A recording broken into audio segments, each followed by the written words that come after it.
Hey everyone, for this week's tactics video, we're looking at the Beastman versus Empire game that I posted earlier in the week. There was some interesting scenarios where I was able to place units in a way where they were going to get destroyed, but they were going to live by having them in an exact or precise, probably to be more particular, location. They prevented a lot more damage and potential damage to the rest of my army. So if you're looking at the top of the screen, what you've got here is Michael's deployed his demigryphs on the extreme right flank and his knights on the extreme left flank. So what that means is that those units really can only come into the center if they're going to do any damage. So the idea, I might have to go through the middle, and that's what I chose to do anyway.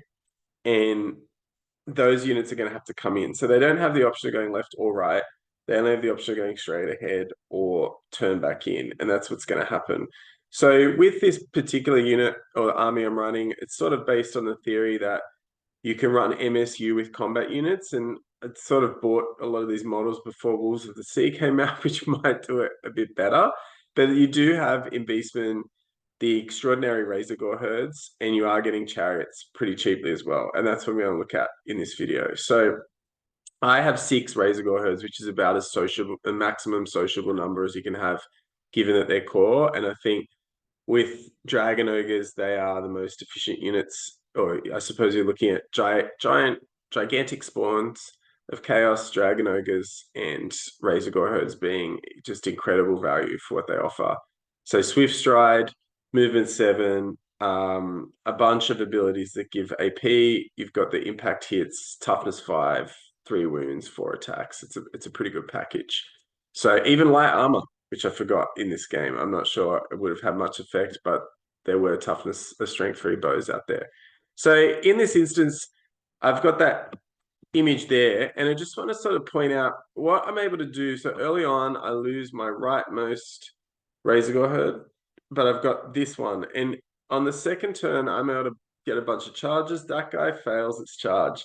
And as these knights reposition into the middle, they're going to be able to, if you see here, they've got full view of the backside or the rank flank of my big beastman unit, but also they could sweep Razor Gore herds into one another, like overrun, overrun, overrun. That's what you're trying to avoid. So this idea here of the domino effect, if those knights win that combat, they're going to overrun and start a new combat, and they could be counting as charging, but just more to the point, what they want to do is be in combat with advantage, and you want to prevent that from happening as much as possible, and you're only going to lose 52 points.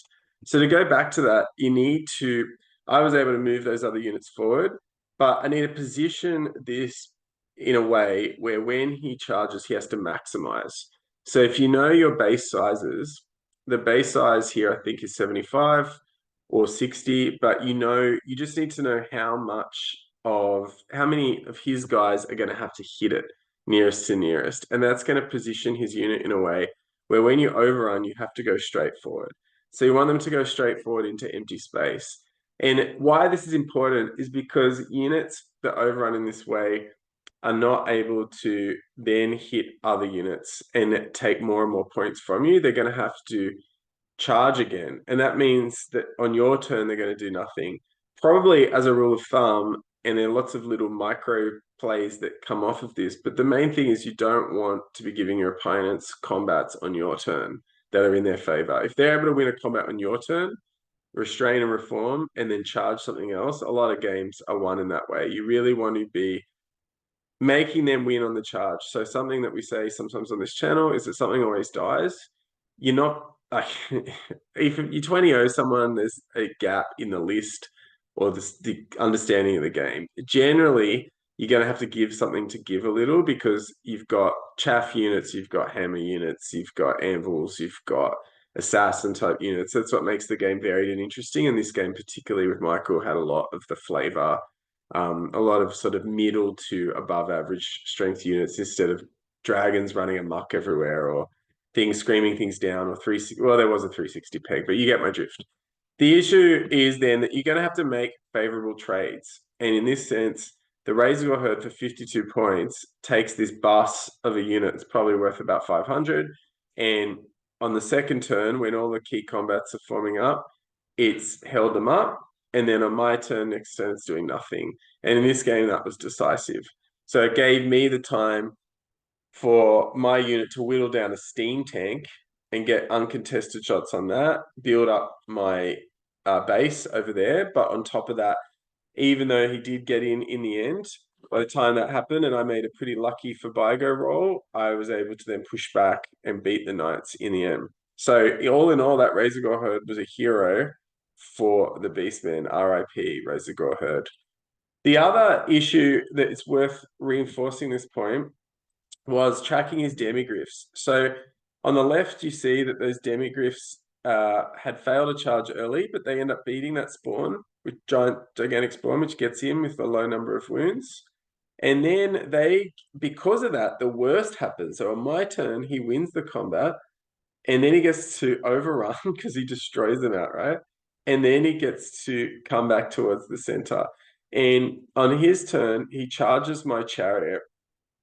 And luckily for me, I think it was like about 7 or 8 inches away. So safely, I think, even with his Swift Stride, I'm rolling 2d6 and getting away, which is what I do. So you see there, that's about where my chariot had fled to. So a fair way away. What happens is then he's declared that charge, not a failed charge. He's going to go the full distance forwards.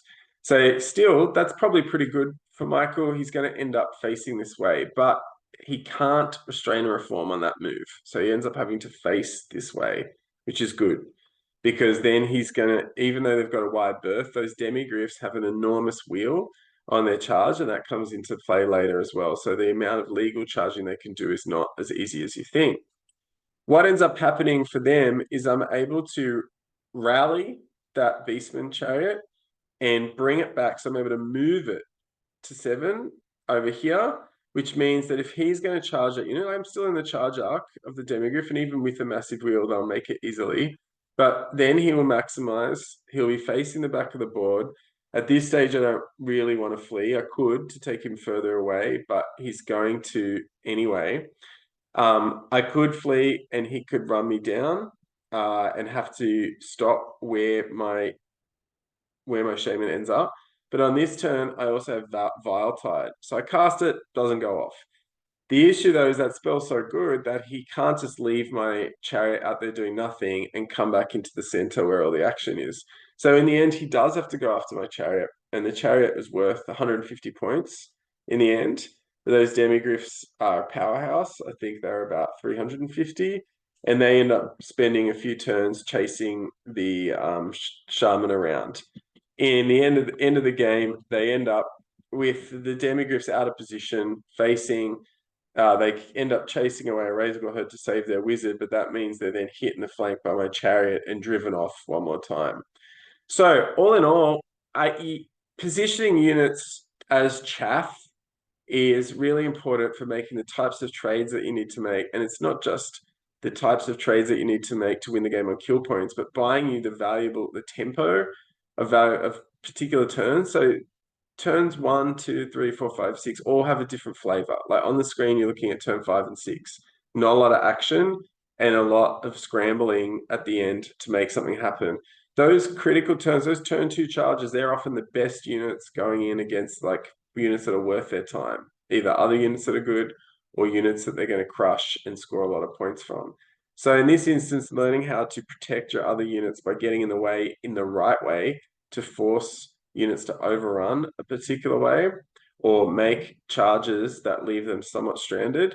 It's, I think, one of the foundational skills of playing the game, particularly if you're struggling against things like big dragons and those sorts of things, where it's not just about their charge arcs, but also being able to control their movement and offer them things that don't lead to good trades in the end. And ultimately, it can lead to some of your greatest victories. So anyway, good luck. I'm going to post another video about my analysis of how my individual units did and how I'm going to evolve this list for the next game that I play. So thanks again for watching.